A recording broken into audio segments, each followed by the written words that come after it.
I'm Dave Baker. And I'm Spandrew Spice. Welcome to Deep Cuts, the podcast where we pick a topic and walk you through the ins, the outs, and the nitty-gritty, so that you can appear like an interesting and idiosyncratic person at your next forced social function. Today's topic is... the Killdozer. What is the Killdozer? Well, in the early 2000s, Marvin Heemeyer, a small-town, mild-mannered auto body repair shop owner, was pushed to the breaking point by zoning conflicts and an extended beef with a concrete manufacturing company into building a modified death machine bulldozer. He went on a rampage through the Colorado small town of Granby, destroying everything in sight.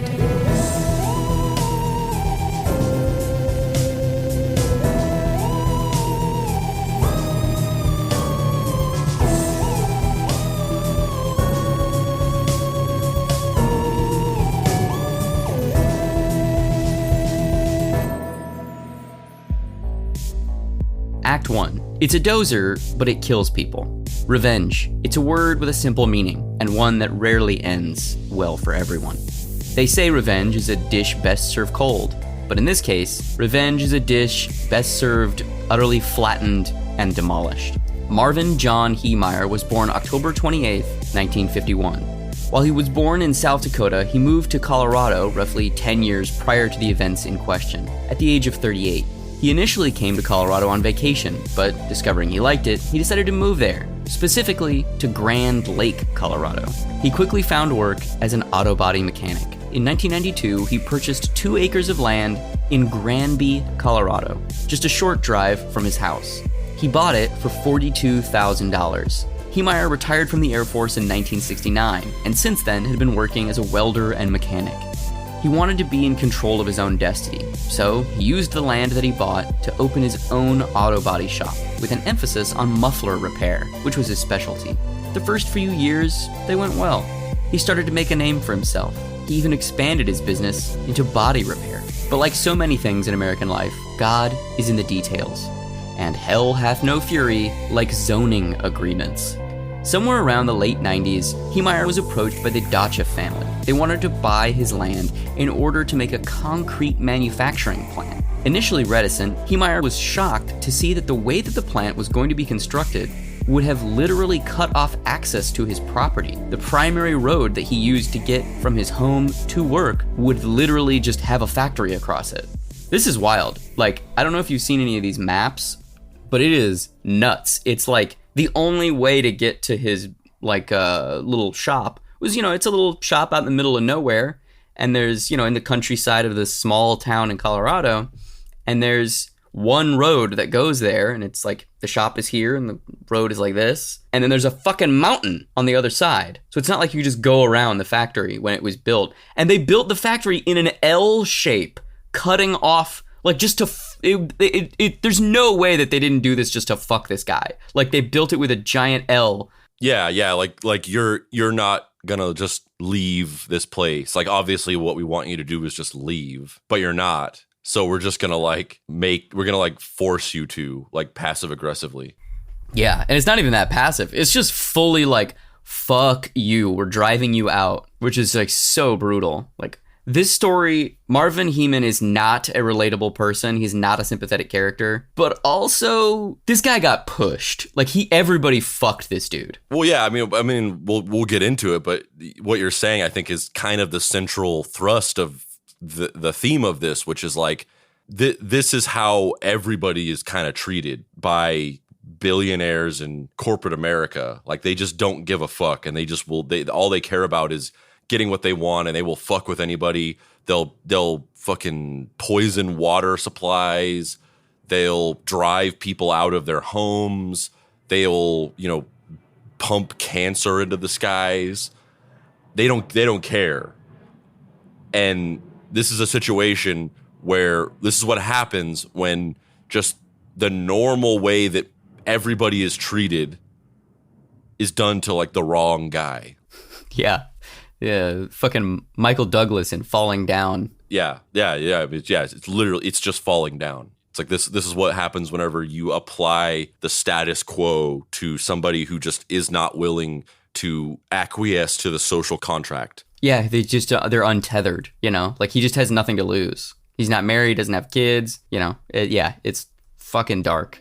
Cody Dochev began negotiating with Heemeyer in earnest, trying to get him to see the benefits of just selling the property and going somewhere else. According to Susan Dochev, Heemeyer negotiated with them for an extended period of time, in which he initially asked for $250,000. And after they agreed, he then upped his asking price to $375,000, and then $1 million. In 2001, Granby's zoning commission and trustees heard the case of Mountain Park Concrete's proposed factory. They approved construction permits, which sent Heemeyer into a rage. He unsuccessfully appealed the decision, claiming that it blocked his path in and out of his shop. When inspectors were sent to the location, though, they discovered something else entirely. There was no septic tank on the property. How was he disposing of his waste? They fined him $2,500 for this. Yeah, just once again, more like we're just fuck you. Like, oh, you have this very reasonable complaint that makes all the sense in the world,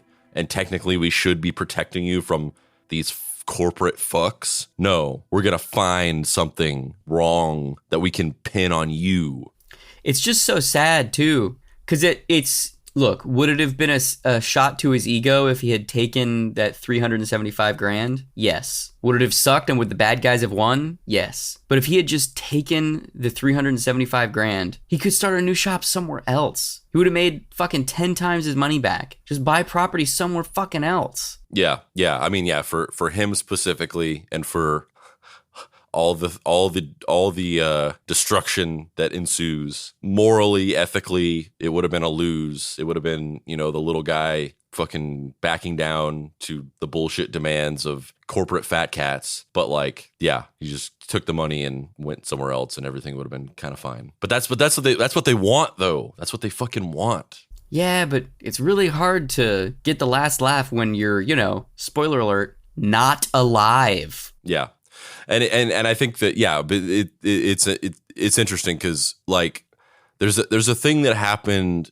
I don't know how this news made its way out of Burbank, because Burbank is its own city and it's also a tiny little town. So even though it's basically LA, it also has small town energy. And I think that things that happen in Burbank aren't necessarily of greater interest to LA, but within LA, within Burbank, this was a huge story that was ongoing, and people were talking about it for a while. But during the height of the lockdown, where businesses were closed, and particularly bars and clubs were closed for a while, there was this bar here in Burbank that's down the street from my house called Tin Horn Flats, and it's this Western saloon style bar. And the owners of the bar were these hardcore conservative COVID truthers who thought that COVID was not a real thing, and that it was all just the government trying to control people and destroy small businesses and things like that.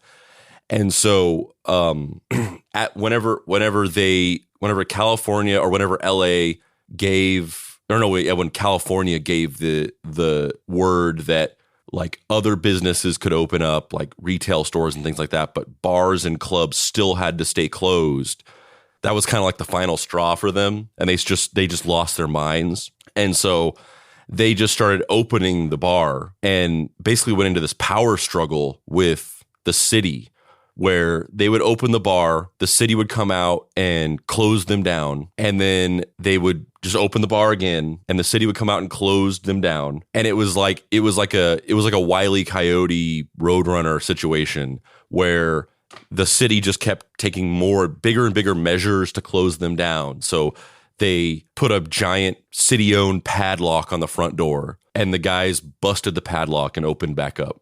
And then they put a fucking chain around the whole building, and then they busted the chain and opened the store back up. And then they put a literal fence. They constructed a fence around the entire building, and they busted open the fence and opened back up.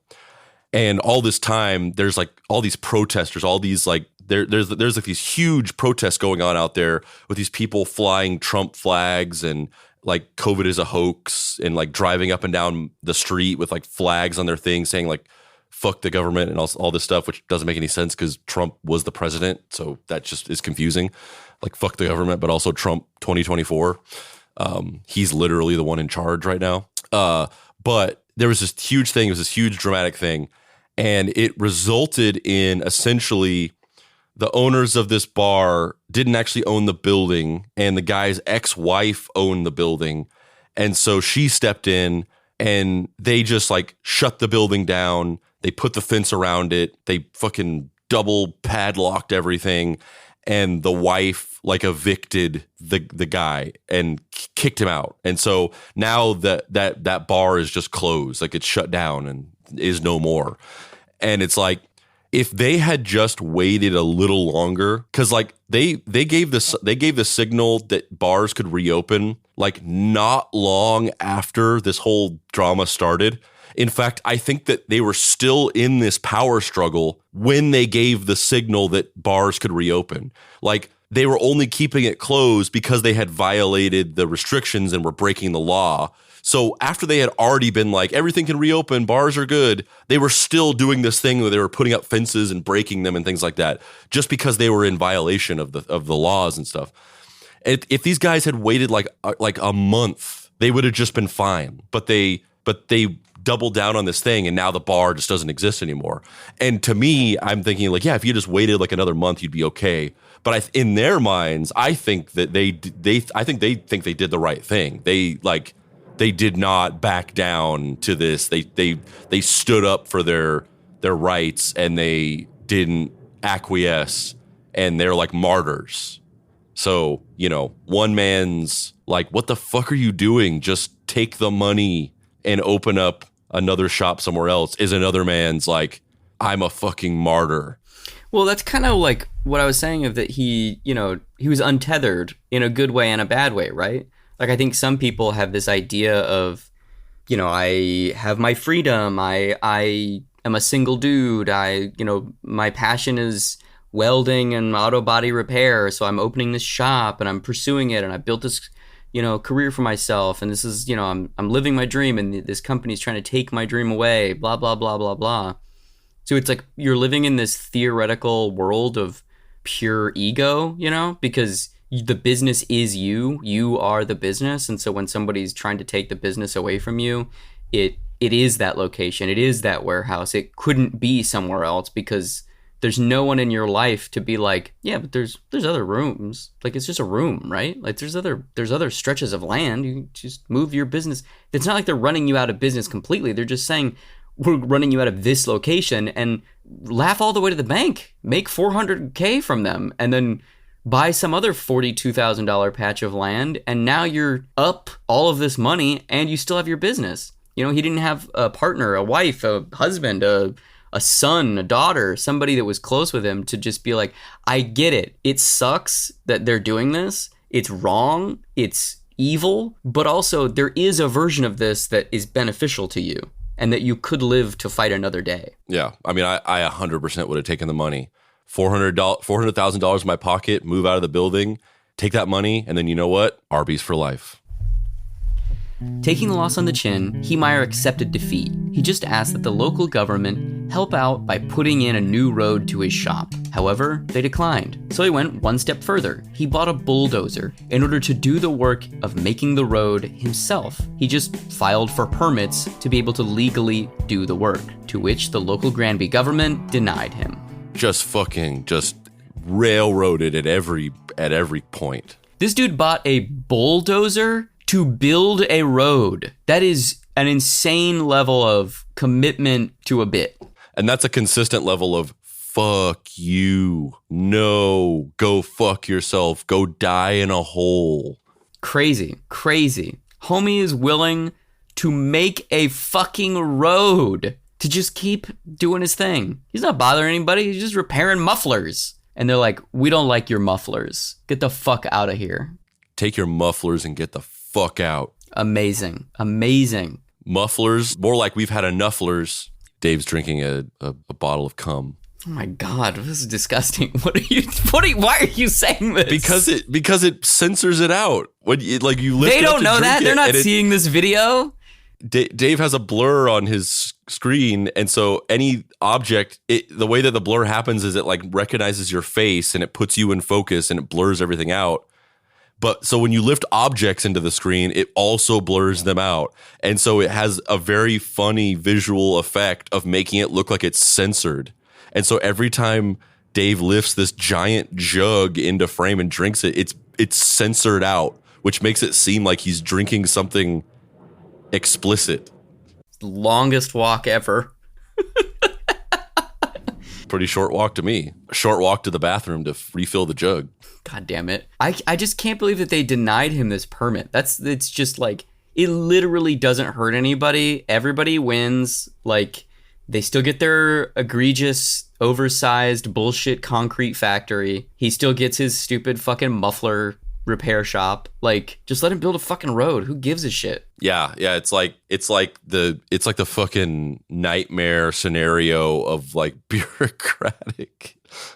I mean, I can't like convey how much it's like just, you know, a lifetime of context of like when you watch a show and they blur something out when you're not supposed to see it. It just looks exactly like that. My thirst is quenched. It's crazy that they were just like, fuck you. Like, somebody on this city council hated this guy. Like, somebody on the city council was just like, fuck you, Marvin Heemeyer. You cut me off once in traffic. Honestly, I'd like to believe that was the case. I mean, it's all fucked up all the way down, but I would like to believe that it was just somebody's like personal vendetta, because the other possibility is that it was literally just a sort of like this bureaucratic city government with like unchecked power doubling down because they just didn't like somebody pushing back against their authority. Like, that it wasn't a personal vendetta. It wasn't somebody who hated him personally. And it was just literally somebody who was just like, oh, this guy, he's not just like immediately like kowtowing to us and like doing exactly what we're asking him to, and he's not letting us just push him around. We're gonna make an example of this guy. Like, that's the alternative. And I would like to more believe that it was like a personal vendetta over that, because that's worse to me. That's even more fucked up.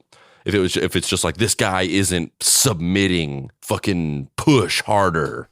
Yeah, ain't that the fucking truth? Or I guess the third option, I guess, is like the Dacha family, you know, them like, we're going to bring Jarbs into the community, and like the phantom specter of the idea of employment just immediately like trounces anyone else's rights, you know? Yeah, which is probably the likely scenario. I think that's pretty common, is like, you have a small town, there is an opportunity for some big company to come in and bring in money to the city, and they're just like, the city's just like, oh shit, fuck all you people. It's dark. No matter how you cut it, it's fucking dark and bleak. Like, it's really scary. Yeah, I mean, it's like a bureaucratic.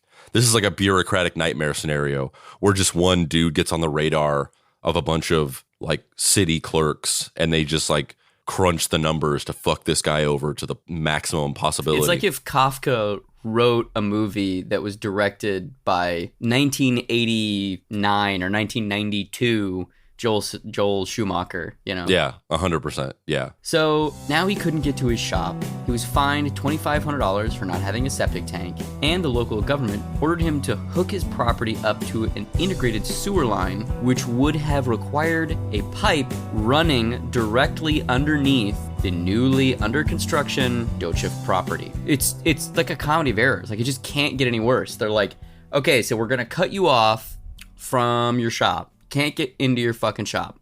But also, you need to have a septic tank. Actually, we don't need to have a septic tank. We want you to have a sewer line that goes to, you know, the grid or whatever. And the only access point is underneath the property that was just bought. So you have to get permission from the assholes who hate you in order to connect to it, to stay. And if you can't stay, then we're going to kick you out. I mean, this is the argument for libertarianism. Like, if you have the little angel and devil on your shoulder, like, the devil is that story about that town that got overrun by bears. This is the angel. I don't know. I don't think I can ever. I can't. Rand Paul and Ron Paul have just forever tainted any possibility. Rand Paul is not a libertarian. He's just a Republican. Ron Paul is a libertarian. I thought Rand Paul ran as a libertarian. He did not? Nah, he's just a full-on, like, fundamentalist Christian Republican. I just hate them. I just hate them both. I hate them both, so I can't. I mean, Ron Paul isn't much better, for sure. Yeah, but the fact that they were just like, all right, now you got to go get. I mean, it's obvious what this was. This was yet another, bureaucratic jujitsu move to back him into another corner. Yeah, totally fucked. And it's like what it's like it is like, it goes back to what I said about like, making an example of somebody, because like otherwise, why are you doing this to this one dude? Like, it's got to be what you're talking about, that it's just fucking with their profit of like this thing, this company bringing money into the city. Because it's like, otherwise it's just like, why are you spending all this time and resources on this one dude? What are you accomplishing from this? Yeah, like there's got to be, best case scenario is the specter of jarbs. Worst case scenario is they like actively are paying off these city council or zoning officials or whatever, Either way is terrible, but, To make things even worse, he was fined additional monies for having what the inspectors called junk vehicles on his property, which is surreal considering he ran an auto body shop. Yeah, they're going after him in every little technicality. They're spinning shit. They're reinterpreting. They're reverse engineering laws to find ways to like get him. Like this is just full on bureaucratic warfare. Yeah, and this is the point where it basically breaks him. Like the junk vehicles citation is kind of the point of no return. Like little did they know. This would break me. I'm at this point, like you were saying, like this guy's not relatable. I'd go full Killdozer at this point. I don't think I have it in me. Maybe I do. I don't know. But I really don't think I have it in me. But it's hard to know until you've been pushed to the point of no return. I mean, I'm browsing bulldozers on eBay as we speak, just like secondhand from reading this story. It was at this point that Heemeyer decided to start a secret project. Ostensibly giving up the fight with the Dorchefs, he began leasing the property to a trash company and then eventually sold it to them for $400,000. They gave him roughly 2 months to vacate the premises before they completely took it over. So, what did he do with his remaining time? He toiled away on a secret project, revenge. Heemeyer is quoted as saying in a leaked audio recording, "I hope the people of Granby learn that the way you punished me over the years that I was down there turned me into a desperate man. And desperate men do desperate things to recover a lot of times. Not every time. Sometimes you're desperate and like you just jerk off and then you're fine. Like sometimes that lets a little of the steam out. Sometimes you drink a jug of cum, and that works. But sometimes you do desperate things." I would like to state for the record that the back half of what Spandrew just said is not a Marvin Heemeyer quote. It stopped at a lot of times. Everything else was Dave Baker's manifesto. Oh, yeah, right. Heemeyer took his bulldozer home and housed it in his garage. It fit, shockingly, but just by 1 inch. So the timeline of this stuff is a little mushy to me. I read it multiple ways, so I'm not quite sure when he sold it and when he started the secret project. In my mind, what I think happened is the reporting is confused on this stuff because I've seen it written both ways, that he did this he sold it, started leasing it, and then sold it 2 months prior to the events of Killdozer. But it sometimes gets reported as like he settled with the trash company, started leasing the property, they gave him 2 months to get out, and then 2 months later he did the thing. But it really, I think, is like he stayed on the land for like a year and a half. And then at the end of that year and a half, he sold it to the trash company as like the exit window, as his like ripcord, basically. Yeah, I think, and I don't think we've ever said this before, but I think that this is like something that maybe is of note to bring up, and you can sort of apply this to many other stories. But this Killdozer story, unfortunately, is one of the stories that has been sort of picked up and turned into clickbait article website chum, where it's just one of those stories that has been, at some point somebody took it and it went from a news story from a news organization, and it was taken and written up into a little clickbait article for some random content site like Dipley or Atlas Obscura or something like that. And then it was taken from there, and because the way that these sites function is that they just see what everybody else is doing, and they just copy their articles. They just see like, oh, BuzzFeed posted this, we'll just make our own version of this. Dipley posted this. And so it's taken, and there's no journalistic standard for these sites. There's no impetus or established baseline for like reporting accurately and objectively. There's just no rules around it. They're entertainment sites.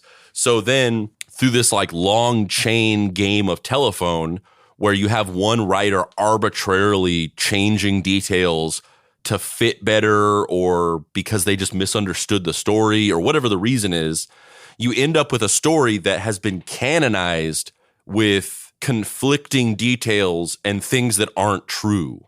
So whenever you do when we do sort of jump into a story like this that has been sort of like pulled into the ecosystem of clickbait, it's in the research, it's hard to parse out the accurate details because there's so much that's been like injected into it by clickbait farms. And as a matter of fact, there's an episode that I'm working on where I just went and read a book about the subject just to be able to like circumvent all of the misinformation that's been generated about this story, because I just realized that it was just too much and I couldn't really get a handle on what was accurate and what wasn't. But this Killdozer story is definitely one of those. So just know that when we do the research for these episodes, like we got to work extra hard to like get the actual real facts. Yeah, and I'm not even gonna say that we're perfect all the time. I'm sure that there's stuff that's gotten through or stuff that's just like very similarly worded or whatever to other shit on the internet because, you know, we made 133 of these episodes. I'm sure we missed something. So yeah, basically he starts working on this secret project, and the project is he's gonna take this bulldozer and he brings it onto his property and he starts living on his property and he starts retrofitting the bulldozer that he initially bought to make this road, and he starts turning it into a tank. Heemeyer would work during the night and sleep all day. He was obsessed. He was a man spiraling further and further out of control.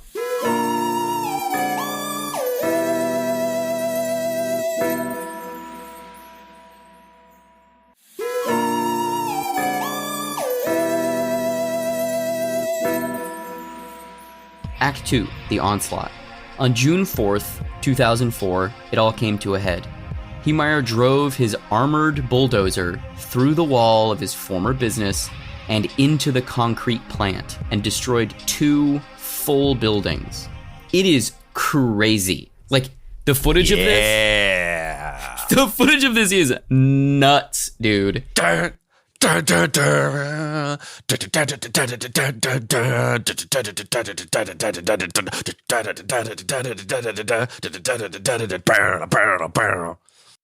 It is, it's like something out of Twisted Metal. Like, yeah, I am the one exterminating sun, slipping through the trees, strangling the breeze. Just fucking tearing through buildings. Fucking early 2000s new metal playing. I did it all for the nookie. Hell I really hope he was just like rocking out to Limp Bizkit while fucking just destroying this shit. Oh, I'm sure he was. It's so, I mean, he totally wasn't. He was like a 50-year-old man. There's no way he was listening to Limp Bizkit. And if this had happened like 5 years later, it would have been Breaking Benjamin. Not to him. He's a fucking middle-aged guy. He would have been like, music died when Zeppelin stopped playing. No. My uncle, whenever he was younger, he was into like Metallica and Megadeth and Rush. And then when he got older, he's probably in his late 50s now. Breaking Benjamin, fucking Shinedown. He adapted to the times. I think that's great for your uncle. Has your uncle built a military-grade tank bulldozer vehicle equipped with multiple machine guns and gone on a would-be killing rampage? I mean, he would. He's been in prison. He's been in prison most of his life. It's something he would do if he had the freedom. Damn, I didn't know this. What is he in prison for? Let's not get into it. Theft and drug sales. Wow. I didn't know this. Oh, wow. Yeah, I mean, do you not have a fucked up white trash family full of criminals living in Arizona? Because I sure do. Like, what do you think it was like being inside that Killdozer? And he's like, he's there. He's got his little fan. His machine guns are all set up. He's like, he turns it on, and it's like, and he's like, okay, fuck it, let's go. He plows through that exterior rear wall of his garage thing that was on the property, and now he's on the concrete factory property and just drives through one of their buildings. Do you think he's like elated? Do you think he's scared? Like, what do you think he's experiencing when he's just like destroying this shit?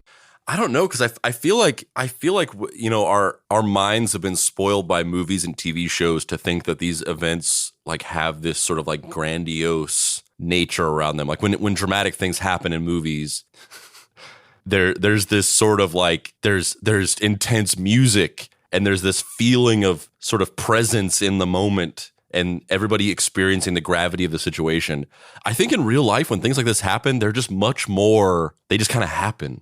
You think he was just kind of like stone-faced, just like mechanically being like, all right, I must hit the center pylon in order to collapse this area, and then I can pivot and I can hit that concrete structure, which will topple this, and oh shit, I'm coming at the wrong angle. I need to pivot a little bit. Yeah, I think it's probably just like running on adrenaline and then just kind of like did it. It's pretty wild to see the footage though, because they have like security camera footage from the Dochev's like plant, and like he takes down those first two buildings. Like he's just like a force of nature, just like, fuck you, I'm coming for your stupid fucking brick and mortar buildings. I'm literally bulldozing you in the way that you've metaphorically bulldozed me for the last fucking 3 months. Yeah, I mean, it's definitely longer than 3 months, but yes. Or what? Yeah, whatever the timeline was. Yeah, I would just be so curious as to what the interior of that fucking, because it had to be super loud too. Because basically what would happen is he would drive into these buildings and then the ceiling would collapse onto the top of the bulldozer. And then he just kept going because this thing was so, like, a bulldozer itself is very durable, right? But then on top of a normal bulldozer, he put a steel wall with a foot of concrete and then another steel wall. So this thing was just like an insulated, basically a really slow moving tread oriented wrecking ball. Like it just, whatever it went towards, it just demolished. I'm the fucking juggernaut, bitch. Yeah, kinda, yeah. It was the Sidorak crystal of bulldozers. Also, side note, it's so bullshit that they made fucking Juggernaut a mutant in X-Men 3. I fucking hate that. Like, I genuinely hate that he's a mutant. I mean, they literally had him say, "I'm the fucking Juggernaut, bitch." Like, I don't think it's any secret that was a badly executed thing. Well, you know the meme, right? Like, it's him, like... The original meme was just like a dude. It wasn't like a British dude saying it like that. It was like a dude screaming it. And then but then they changed it to like a British guy being like, "I'm the fucking Juggernaut, bitch." I get that it was just referencing the meme, but yeah, it was fucking stupid. The whole movie sucks. So he destroys these two buildings on the concrete property, the concrete manufacturing plant's property, just fucking street levels them. And he next decides, all right, I'm going to go fucking downtown and start wreaking some havoc. Which is so funny to me because this thing literally moves like 5 miles an hour. Like, it is a fucking tank in every sense of the word. So it just is like... Yeah, which is like crazy because it's like, destruction is like speed, like, fucking 9/11, planes crashing into buildings. It happens in an instant. And everyone's like, that's like what's shocking about it. It's like that just fucking happened. And everyone was like, didn't even know what was going on for a second, and then the building started collapsing and stuff like that. This is just a dude being like, and then just like looking over and waving at you. I mean, not really because you couldn't see in, but like, you know what I mean? Like, just metaphorically. And then just slowly just like that's the thing that is probably crazy. Like sitting there watching that and just be like, no, no, no, oh, Jesus, no, no, no, no, no, like just being a witness to that slow fucking crawl. So he makes a beeline towards downtown Granby. The police get called at this point, so they like start to come try and stop him. But every gun that they fire at the Killdozer does nothing. It's just like, I'm the fucking Killdozer, bitch. Yeah, it's the TikTok meme, the Nathan Fielder, I hope you're ready for nothing, because every gun just like it does nothing to this thing. Because it's a steel wall, a foot of concrete and a steel wall. Like it's just nothing's getting through that shit. Yeah, they don't make domestic terrorism like they used to. Like I feel like most acts of domestic terrorism are just executed by really dumb people who are not prepared at all. So like the thing that they do, just like, I mean, it might cause destruction, it might hurt people. Don't want to downplay that, but it just like doesn't work really, and the person just immediately gets killed.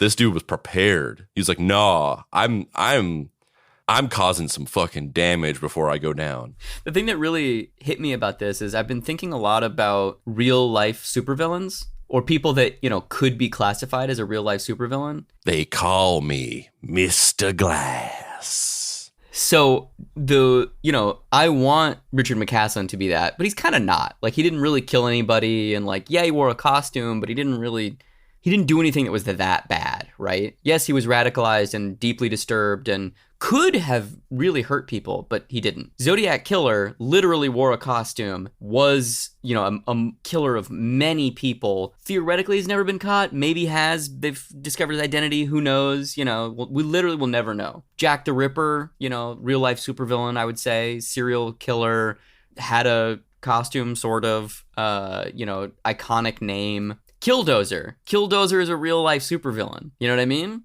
But in the real sense, because even like Zodiac and Jack the Ripper, like for sure, like I would classify them as villains because just what they did was heinous. But also, like, is it really a villain if their crimes are just simply motivated by I want to kill people? Like, that's certainly a horrible thing, but villain, I don't know. That's just a killer.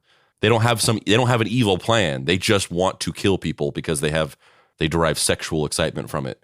But Killdozer, even if he had killed people, his plan was like, he had an evil plan. He had an evil plan to like take down the fucking corporate greedy fat cats in the city. You'll rue the day that you betrayed me, Granby. Yeah, he had the evil plan of like every MCU villain, which is like you kind of have a point, but you're approaching it in a way that's very not good. But like you're not wrong, Michael Keaton in Spider-Man Homecoming. So the next business he drove straight through, the first one he did when he got to downtown Granby, was a business called Mountain Parks Electric. He then basically pivoted and drove across the street and drove straight through Maple Street Builders. The 911 calls at this point were flooding in. People were terrified. The incomprehensible was happening. Someone was literally driving a bulldozer through every building in Granby. Next up, his two targets were the most possibly symbolic of all of them. Town Hall. He drove straight through Town Hall and collapsed the entire building, pivoted, and drove through the Granby police station, collapsing the entire building. ACAB, baby. All cops are bulldozed. Why didn't I have that as the fucking act title? ACAB. All cops are bulldozed. And this is the craziest thing about all of this. Shockingly, no one was hurt. That is crazy to me. Not one idiot got trapped in the fucking bathroom. Nobody had uncontrollable diarrhea while this motherfucker was like bulldozing buildings. There wasn't one dude just like frantically trying to unclog a toilet, being like, fuck, like I don't want anyone to find out about this. Yeah. Nobody. Amazing. I'm so curious what that would have been like, though. He's like barreling down on them and all the cops just like casually walk out of the fucking police station and start firing at it, realize that they can't do anything, and then just go, okay, well, let's go across the street, I guess. Like, what the fuck? Yeah. I mean, it was going at like -3 miles an hour. Like, aside from a freak accident of somebody happening to be in the wrong place at the wrong time, like, I feel like you would have had to try to get killed by this thing. Except for the fact that, but the other thing that's so interesting to me is that he had guns. He has 3 machine guns in there with firing portals, and still nobody died. Like, it's crazy. I mean, he had his plan together. He was a supervillain. He was one of those supervillains that's like, I don't want to hurt people. I just want to make a point. I think he wanted to hurt people. I think he definitely wanted to hurt people. So his next 2 targets after the town hall and the police station were Sky High News and the bank, Liberty Bank, both in the same downtown area. We're going to now watch some helicopter footage of him a little bit later in the day, but it's still just riveting to see him like driving around doing this shit. The scene looked like moments ago. This is tape. This is when we first arrived on scene, and it looked like officers standing on a hill above this earth mover turned tank were firing some pretty heavy arms at him, trying to find a weak spot, trying to find some way to immobilize. This man was now on the east side of Granby in what's called an independent propane company yard. We thought for a time he might actually be taking out some of the propane tanks. He kind of looked like that's what he was thinking about, and then he took off and headed into the downtown area again. Fight Dozer with Dozer. Those are the propane tanks that he was kind of milling about for a time. That car just drives by like, oh, fuck. Clock or so. This would have been about an hour into the rampage. And you can see the armor plate on the side of that. It didn't seem to matter what police officers did with the rifles and such, and they could not pierce it. This was an earth scraper they moved in to try to do some combat, to try to in some way immobilize the scraper. Almost. Nope. Got him taken out. Oh, shit. He's just taking out street lights. At the corner of the copycat store. Again, this is right in downtown Granby.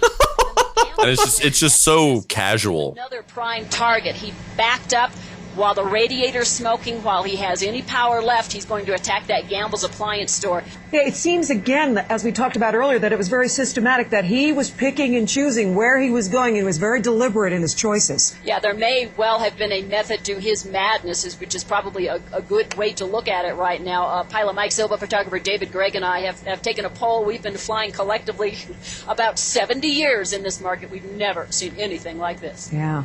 Amazing. There's something hypnotic about the breaking of the social norm. Like, you don't expect to see a building topple like that. Like, it's not okay. It's a horrible thing to do, but it's mesmerizing to watch because you're just like, what? Buildings can be torn down like this?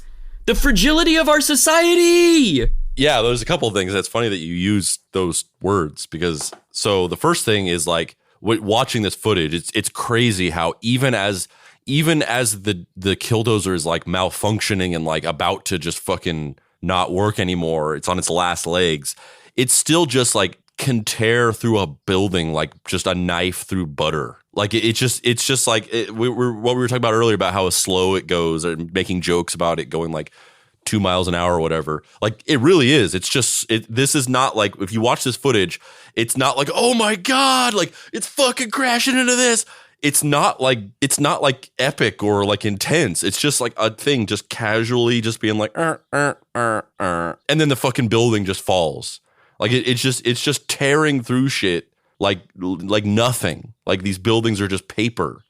But the other thing is that this thing is just the most dramatic example of the fragility of the social contract, where like nobody can do anything about this. That because of the fact that the thing is built to where you can't stop it, you can't shoot him inside of it, you can't disable it at all. They literally just, nobody can do anything about this. Nobody can stop this. And they can't get close enough to it. Even when they do get close to it, they can't like get it open. There's a point where they're saying that the cops were just like on, even once the Killdozer wasn't working anymore and the cops were just on top of it, they couldn't figure out how to get into it. And it's like this solid steel and concrete, so there's no handhold you can get. You can't stick like a shovel in it or anything like that. There's no seams or points where you could get in to like pry something open. So like they're literally just at the mercy of this thing. Nobody can do anything about it. And the only thing they can really do is like try to ship in armor-piercing weapons from another town. And even then, maybe those won't work. Who knows? There's no way they would have. It's a foot of concrete. There's no way.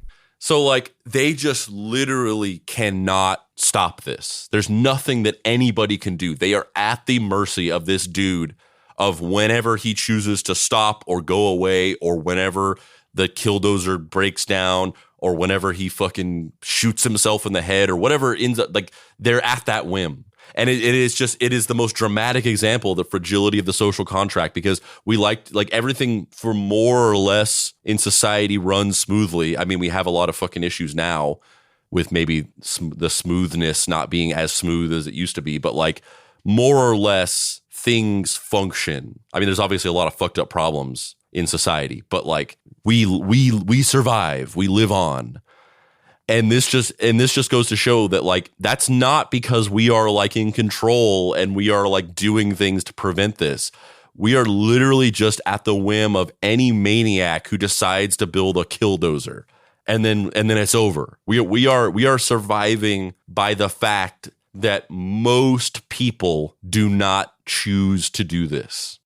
It feels like we're getting closer and closer to most people choosing not to do this. Is like maybe some more people will choose. Like it's. I mean, I told you I'm browsing bulldozers on eBay looking for a good deal. You must be wondering about just exactly what Heemeyer did to transform his vehicle into a tank. Well, he added a layer of steel and concrete, and then steel again, sandwiched along the outside of the vehicle. He installed cameras in order to see outside at all angles. He even coated them in bulletproof glass and installed air jets to push debris off of the camera housings. He also equipped the vehicle with 3 gun ports, which housed a Ruger Mini 14, an FN-FNC, and a Beretta M82. Objectively, it was an unstoppable force. Heemeyer used all of his weapons at various points against the onslaught of cops and SWAT tacticians, but no one was actually hit, thankfully. Next, he drove to an openly housed propane tank and tried to fire one of his guns at them in order to make them explode. But he designed his firing windows at the wrong angle, so he could only shoot his guns straight forward with no problem. But the clearance when shooting at an angle would cause the bullets to smack into his own armor plating, which is pretty crazy. Like, there's footage of him like firing out of the back of the Killdozer at these propane tanks, which was just been a massive explosion. And he's like firing, and then there's just like clouds of dust and debris shooting. It's like he's like firing into this rear guard and the bullets are just like bouncing back into the bulletproof glass and the rear of the truck. So it's like bing boom bing bing boom bing boom bing bing bing. Like, it's so fucking crazy. Yeah, and that's probably why there was no casualties, or that the guns really didn't come into much play in his destruction, because because these guns are housed in this Killdozer, and what we keep talking about how this thing goes 5 miles an hour, and as you can see if you watch the video footage, like, you know, turning this thing is an ordeal. The fact that nobody was killed was probably mostly due to the fact that, like, aiming one of these guns at any target would probably take 10 minutes. Yeah, and you'd have to stop driving, you know what I mean? You'd have to be at a standstill, get up, walk over to the little gun turret, fire, then move back to the driver's seat and start moving again. Next up, Heemeyer would go head-to-head with a heavy-duty scraper vehicle, which we watched the footage of. I think they're called CATs, Big Cats. It's like an acronym. CAT stands for like something. It's not Earth Mover, but it's like CAT, and it's some sort of acronym that. Well, the company that produces is it? It's Caterpillar, and then they call them cats. Despite it looking like they were gonna have a Kong versus Godzilla showdown of redneck Earth movers, that was not to be. The man quickly decided that his life was better spent not going head to head with a psycho with nothing to lose, and started backing away. It's really funny in the footage, like. The Killdozer's like going up this little road, the cat is coming down, and then like as soon as he like gets an eye shot of it, the cat starts reversing and driving away. And he's like, nah, I'm good. I'm good. When you're staring down the barrel, Like we went to this place. There's this little town in a little bit outside of LA that is like set up to be like an old fashioned like Dutch little Dutch town. And just outside of it, there's this ostrich farm. And like, this isn't like the fucking San Diego Zoo where they got the ostriches at this like corporately mandated safe distance and all this stuff. So you go into this ostrich farm and you go out in these little catwalks with like little fences, and the ostriches can just walk up to you and you can feed them. So we go out to this thing. We're like, yeah, like let's feed these ostriches or whatever. And I have this little bucket of this food. I walk out there, this ostrich, and from afar, like I've seen ostriches tons of times, and ostriches they're just like birds. They're just walking around. They're kind of goofy looking birds. This ostrich walked up to me, and it got with like this close to me, and I was like, I had a gut level instinct that took over my body, and I was like, I backed away. When you see an ostrich up close, they're fucking dinosaurs. An ostrich from afar and an ostrich up close are two different animals. And that thing got this close to me and looked me in the eye, and I was like, I'm getting the fuck out of here. I got over it and went and fed the ostrich, and it was fine. But my first like instinct was like, I need to survive. I need to get away from this monster. And that's what happens with this other caterpillar. It's just like, yeah, I'm gonna go in here and save the day. Nope. Reverse. No, I am not gonna save the day. I do not have concrete plating, steel sandwiched concrete plating. I'm good, thank you. Yeah, which is like this. That's just more of like what we were saying of like they nobody could do anything. The only way they could stop this thing is with like a bomb, like dropping a bomb on it, or building another Killdozer. Mayor, what are we going to do? I don't know. He's destroying everything and all of our weapons are powerless against it. Mr. Mayor, I have a plan. What's your plan, hotshot renegade who made some kind of mistake in the past so nobody trusts you anymore, but now you're our only hope to solve this problem? We're gonna build our own Killdozer. We can't call it a Killdozer, though. We have to call it a bullstroyer. Brum, brum, brum.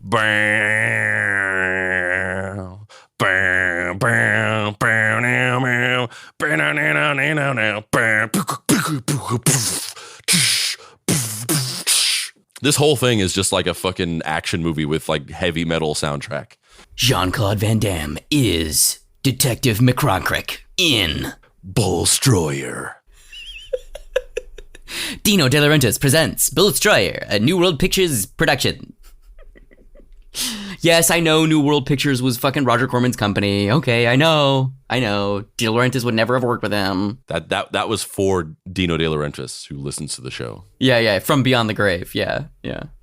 Is Rafaela De Laurentiis, is she still alive? She might be alive. I have no idea. But if she does, she listens to the show. Yeah, definitely. The next place Heemeyer made a beeline to was called Copycat Printing Company, who supposedly published a local newspaper that had ridiculed him multiple times. As he tore down the exterior of the building, the antifreeze line on the Killdozer ruptured, causing white smoke to plume out of the vehicle. He next went across the street to an establishment called Gamble's. As he started to tear down the front of the building, the same scraper from before appeared behind him, blocking his exit. He had no choice but to go straight forward through the building. As he pushed through, smoke began billowing from his vehicle. He ran into a fatal stroke of bad luck at this point. Gamble's had a basement. As the ceiling collapsed, so too did the floor, which upended the Killdozer, leaving only one tread on the ground. So at this point, he's like basically sitting there pinned, which is towards the end of the news footage that we were listening to. They were kind of talking about that. The vehicle's kind of like half in the basement, half on the ground, and it kind of is slowly jerking forward a little bit, and then it just the left tread just completely gets upended and it can't move anymore. So he basically says, well, that's the end of the road. He pulls out a .45, puts it in his mouth, and pulls the trigger, and he kills himself. The craziest thing about this is that it took the police 7 hours to get into the Killdozer after he killed himself. Yeah, and it's like like I said before, it was on his terms. It didn't stop until he killed himself. And then even then, it was a full 7 hours before they could get him out. If he hadn't killed himself, it would have still just gone on. I mean, he would have been stuck. He wouldn't have been able to like cause more damage. But he just, for another 7 hours, the police wouldn't have been able to take him out. It's hard to understand what I would do in that situation because I don't think I would ever do anything like this. But if I was pushed to that degree, I don't know that I would commit suicide. I think I would do suicide by cop. Like, I don't think I would have put the gun in my mouth. I think I would have sat there as they were trying to get into the thing for 7 hours. And then when they popped that hatch, just started shooting people. You know what I mean? But maybe not. I don't know. I don't know what I would do in these situations because it's just not something I would ever do, you know? Yeah, I don't know. I don't know what I don't know what I would have done either. I don't think I would kill myself. The police quickly learned the identity of the man who had caused so much property damage, but thankfully, no death. They went to his home, the now somewhat abandoned auto body shop, and uncovered a treasure trove of audio recordings, one of which depicted Heemeyer saying, "Because of your anger, because of your malice, because of your hate, you would not work with me. So now I believe I have to leave this world with a debt to you so great it can never be repaid. Anyway, hey, I hope you have a good time and a good life. I've had a good life. I'm going to put this tape in a plastic bag and someone else can figure it out. See you later." It's so weird. It's so weird. I can't believe the audio recording is just amazing. It's so crazy. "My life will end in the crescendo of pain that you have racked upon me for the last several decades. You will feel it tenfold, and as my reign of terror peppers the horizon with destruction, you will recognize that it is I that am the author of your undoing. Anyway, I'm a little hungry. I'm gonna go grab some lunch. Peace out." Anybody try that new Dollar Millionaire special? No? Okay. Well, I think I'm gonna go get a little snicky snack. You guys have these nacho fries from the old TB? It's amazing. They're a little over-seasoned, if you ask me. Amazing. Ultimately, the Killdozer incident caused the Granby residents to incur over $7 million in damages. Shortly after the town caught its breath, multiple fundraising drives were held to try and rebuild the properties in question. It was briefly floated that maybe displaying the Killdozer as a tourist attraction could be a good way to recoup the costs, but that was shot down and the Killdozer was dismantled part by part. Heemeyer's ashes were scattered in the Colorado mountains by a group of his former snowmobile enthusiast friends. Can you imagine what the small talk would have been for that? Like, yeah, Marv, man, he was a real good guy. I used to love snowmobiling with him prior to him going off the deep end and making a weaponized bulldoze tank and destroying like a whole small town and almost killing a fuckload of people. Yeah, but he didn't. Yeah, but Roy, he didn't kill anybody. You're right, he didn't kill anybody, but he almost did. Listen, Marvin got into some things. He did a few things that maybe I wouldn't associate with, but I don't like to get political. I like to keep those things separate. And I just want to remember him as somebody who fucking loved snowmobiles. That's what we're going to remember Marvin today, as a dude that he'd just ride a snowmobile until the sun went down and then just be like, "Oh my God, where'd the time go? I was having so much fun on this snowmobile." Let's not get into the complicated stuff. Let's not talk politics here. This is a politics-free zone. Let's just honor this man as somebody who saw snow and he was like, "I want to be mobile on this bitch." I mean, I wonder, what's the max speed of a snowmobile? Definitely faster than Killdozer. That was his fatal flaw. You take the Killdozer and you, instead of tank treads, you put it on 4 snowmobiles. Tundra Assault Killdozer. Do you think that Old Dirty Marv, we're tight now, so I'm just going to call him Marv. Do you think that Marv, also because I just apparently can't fucking say his last name, Heemeyer. Do you think that Marv, like, I know that the audio recordings are like, I have nothing left to live for, I'm going to fucking do this, fuck you guys, you wronged me. But do you think he had a change of heart in that last, do you think he remained committed through the entirety of the Killdozer incident? Or do you think towards the end he was like, fuck, this was a mistake, I should not have done this? No, he was committed, for sure. No regrets. Like going back to that bar in Burbank, like, those guys have no regrets. They're not like, "Oh man, I wish we had just shut up and waited a month and we'd still have a business." Like, they are resolved in the sacrifice that they made.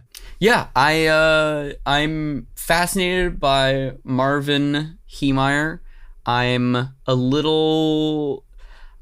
It's curious to me how A, simultaneously sympathetic the story is, and B, how the internet has flattened it. Because like, as you said, it's one of those just viral stories that is everywhere now. And it's never presented as like, this guy was wronged and driven to the fucking ends of, human durability before finally snapping.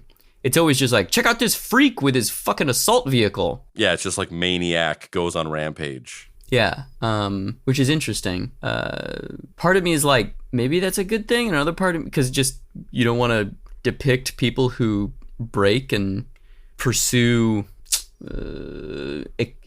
extreme means really in a sympathetic light, because that humanizes them and makes them maybe more of a role model, or maybe not. I don't know. I mean, there's certainly people that would Gordon Gekko-fy Marvin Heemeyer, and that's unavoidable. But I don't think it's a good thing. I think I think the idea of like, it's either that we say, I think this idea that it's a binary of like, either you just like depict someone as just like a fucking redemptionless monster or a sympathetic character is not, I don't think that's accurate. I don't think those are the only two options. And I think that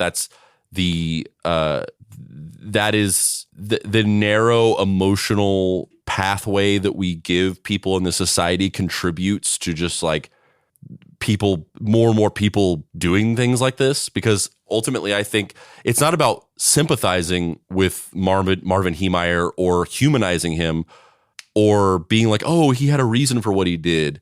But I in my opinion, like, evil is not a real thing. It's a made up religious concept. There's no such thing as evil. That's not a thing. And this idea that people are either good or evil is a made up dynamic that leaves no room for grappling with the reasons for why people do the things that they do. You're either a good person or you're a bad person who does bad things.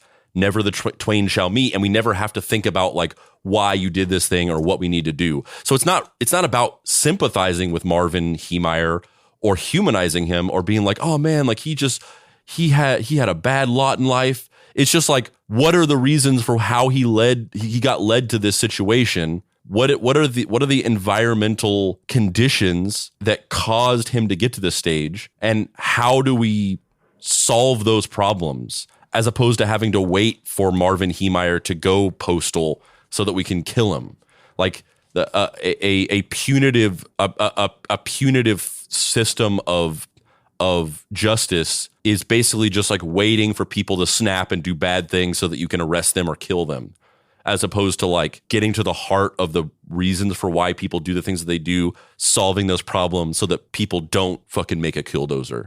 And we have to understand those things in order to do that. And it's not about sympathizing with Marvin Heemeyer. It's about understanding what happened to him so that we can solve those problems systemically. And I do think the flattening of the story to look at this freak go on a rampage does irresponsibly lead to the opaqueness of the reasons for why people do the things that they do. Yeah. I agree with everything you just said. Yeah. I think my final thoughts on this are, it's a very sad story. I really wish that the zoning committee of Granby, Colorado wouldn't have been pieces of shit. And they could have just like let him build a road. Like, even if you're gonna kowtow to the fat cats and like bring the factory in there, just let the homie build a goddamn road. Yeah, or just like not even getting into the specifics of it, just not chalk up one individual to like a disposable casualty in a greater effort to like bring money into the city. So depressing. Spandrew, any final thoughts? Any closing statements? Yeah, I mean, basically just what I just said. I think that there's a third option between sympathizing with people who do horrible things and also just like demonizing people as irredeemable monsters. I think that you can say You could even say this one individual cannot redeem themselves from something that they've done. You know, I don't know if anybody would ever have the emotional capacity to like forgive the Grim Sleeper for murdering 80 women or whatever the number was. Like, I don't think we're ever going to be like, oh yeah, this man has redeemed himself in our eyes and now he can rejoin society. Like that's not going to happen. But also, like, what are the systemic causes for what he did? Let's examine that instead of just thinking like, oh, this person is a monster, like a literal boogeyman. That's not true. That's a thought terminating argument for you not having to think about the conditions that led to the Grim Sleeper. And the conditions that led to the Grim Sleeper are like, people don't care in society about sex workers, especially black sex workers. So he was able to murder countless women and get away with it for 30 years because nobody gave a shit enough to like investigate the crimes. They probably could have easily connected them all, but because nobody cared enough, he got away with it for so long. Let's examine that instead of just thinking like, oh, he's like a fucking boogeyman monster. He's a human being who reacted to his environment. And I think the same thing applies here. There's a third option that isn't humanizing him and sympathizing with him, but also not chalking him up to like a once in a lifetime monster. Because anybody could turn into this. Anybody could make a Killdozer with the right environment. And so yeah, I think I think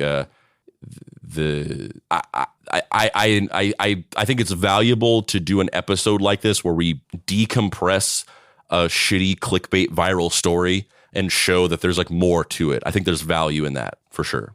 I'm Dave Baker. And I'm Spandrew Spice. This has been Deep Cuts. If you'd like to find me on the internet, you can do so at heydavebaker.com or at xdavebakerx. If you like comics, please go pick up my book out now from Simon & Schuster, Forest Hills Bootleg Society, or my self-published action-adventure comic, Halloween Boy. First 2 issues available on my site. Third one, pre-orders coming soon. Yeah, Spandrew, where can they find you on the internet? You can find me tearing down the street at a strong 3 miles an hour in my unstoppable death machine, heading straight for my target, the nearest Arby's, so I can plow through it. Because that night, whenever Andrew got Dave to try Arby's, they fucked up the order. They didn't make it right. And because of that, he thought it was bad. This is your fault, Arby's. You should have made the order right so that Dave would realize that Arby's is the best food of all time. As someone who was there, that is not a factual statement. I know. I was outside. I was watching you guys from afar. I saw everything. But you can't find me on social media because I'm not on social media. But if you want to pay your respects to the dear beloved Papa Pricey, who in his final moments tried to evangelize the greatness of Arby's, you can go to his website, dapricerights.com, where you can get his book, Deadbolt AI Private Eye. You can follow us on social media. Go to Facebook, Deep Cuts Podcast. You can join our Facebook group, Deep Cuts Podcast Facebook group. We talk about the show and make memes. You can also join our Discord server, bit.ly.com/deepcutsdiscord.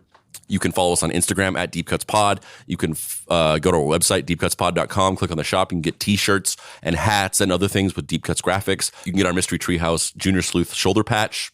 And you can get our official 3D printer blueprints for your own Killdozer.